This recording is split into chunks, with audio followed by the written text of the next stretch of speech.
আজকের টপিকটা সম্পূর্ণ বিগিনারদের জন্য, যারা বাইসেপ গ্রো করার জন্য আপ্রাণ চেষ্টা করে যাচ্ছেন কিন্তু স্টিল বাইসেপ গ্রো করতেছেন। ভিডিওটা শেষ পর্যন্ত সাথে থাকতে হবে। আশা করি এই টিপসগুলো আপনাদের খুবই কাজে দিবে। সো লেটস গো।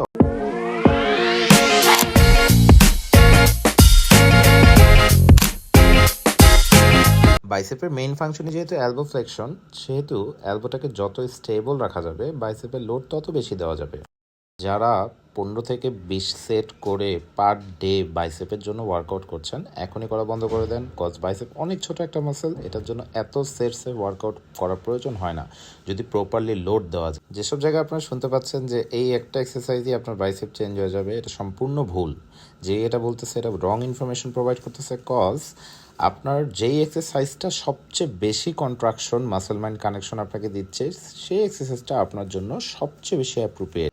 প্রতি উইকে ডিফারেন্ট এক্সারসাইজ ট্রাই করা থেকে বেসিক কিছু এক্সারসাইজের মাধ্যমে প্রোগ্রেসিভ ওভারলোড দিয়ে অনেক ইজিলি বাইসেপ গ্রো করা পসিবল। এসেন্ট্রিক কন্ট্রোল করে করা, ওয়ার্কআউট শেষে পোজিং করা, এবং এর সাথে আরেকটা টিপস আমি অ্যাড করে দিচ্ছি, সেটা হচ্ছে যেদিন বাইসেপের ওয়ার্কআউট থাকে কিংবা আর্মস ডে থাকতেছে, চিট ডেটা উইকলি ওই দিনই নেওয়া।